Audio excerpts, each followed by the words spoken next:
Okey, hari ni kita nak cerita pasal satu benda yang agak gila berlaku dalam pasaran saham. Pasal Beyond Meat. Ya, syarikat tu.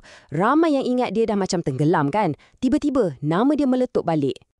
Tengok nombor ni. Gila kan? Saham dia naik lebih 1,000%. Dan ini bahagian paling tak masuk akal. Bukan dalam sebulan, bukan seminggu. Benda ni jadi dalam 4 hari je. 4 hari. Jadi, persoalannya sekarang, macam mana pula syarikat yang tengah struggle, yang ada masalah kewangan, saham dia tiba-tiba boleh meletup macam ni? Jom kita siasat misteri ni sama-sama. Okey, petunjuk pertama kita membawa kita ke satu fenomena yang unik sikit dalam dunia saham. Ini bukan cerita pelaburan yang biasa-biasa tau. Kita sedang bercakap tentang saham meme. So, apa benda saham meme ni sebenarnya? Senang je. Bayangkan macam satu trend yang viral kat media sosial tapi dalam bentuk saham. Harga dia naik bukan sebab syarikat tu beruntung ke apa, tapi sebab hype dan kecoh-kecoh kat media sosial. Mesti anda ingat kes GameStop dengan AMC kan? Cerita Beyond Meat ni lebih kurang macam tu lah. Ada komuniti pelabur kat Reddit yang bersemangat, ada perang dengan pelabur yang bertaruhkan saham ni akan jatuh, kita panggil short sellers. Tapi, ada satu beza yang sangat penting kali ni. Puncanya bukan setakat hype online. Puncanya datang dari satu deal bisnes yang betul-betul jadi. Okey, sekarang kita nak masuk bab teknikal sikit. Tapi relax, jangan risau, saya akan terangkan cara paling mudah. Jom kita bedah siasat apa sebenarnya yang berlaku di sebalik lonjakan harga ni. Benda ni dipanggil short squeeze. Macam mana short squeeze ni berfungsi? Bayangkan macam ni. Mula-mula, ada geng pelabur yang yakin gila saham Beyond Meat ni akan jatuh. Diorang pun short saham tu. Tiba-tiba, boom!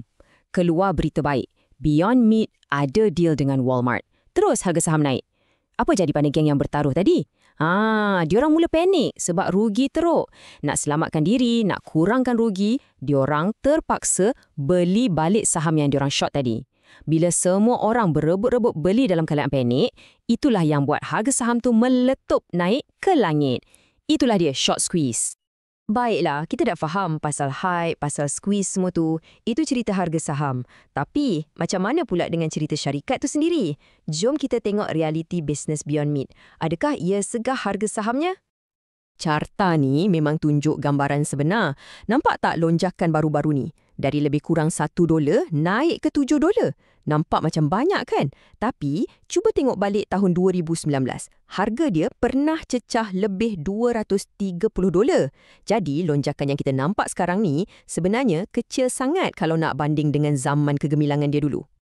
Dan inilah realiti yang kita kena tahu. Di sebalik semua hype ni, hakikatnya ialah Beyond Meat dah lebih 5 tahun tak pernah buat untung dalam mana-mana suku tahunan pun. Kalau kita tengok asas bisnes dia, memang nampak goyang sikit. Jualan agak perlahan. Nilai saham dia pun dah hampir-hampir lesap dalam 6 tahun ni. Betul, deal dengan Walmart tu memang berita baik, satu harapan baru. Tapi, ia tak semestinya boleh selesaikan semua masalah asas yang syarikat ni ada. Jadi, apa pengajaran daripada semua ini? Apa maknanya untuk kita sebagai pelabur dan untuk pasaran secara keseluruhan? Jom kita bincangkan. Para penganalisis pasaran pun cakap benda yang sama. Kata mereka, lonjakan ni lebih didorong oleh emosi dan faktor teknikal berbanding asas perniagaan yang kukuh. Ini macam satu pertarungan klasik lah antara sentimen lawan realiti. Dan ini bukan main-main. Pihak berkuasa macam SEC di Amerika Syarikat pun dah keluarkan amaran tentang risiko manipulasi pasaran yang boleh jadi dengan saham-saham meme ni. Malah, ada yang samakan fenomena ni dengan bubble pasaran lain macam hype AI yang tengah panas sekarang. Jadi, pengajaran paling besar kat sini ialah harga saham dan nilai sebenar sebuah syarikat tu boleh jadi dua benda yang langsung tak sama. Jadi, ini soalan terakhir untuk kita fikirkan sama-sama. Adakah fenomena saham memes ni cuma satu judi berisiko tinggi yang digerakkan oleh media sosial?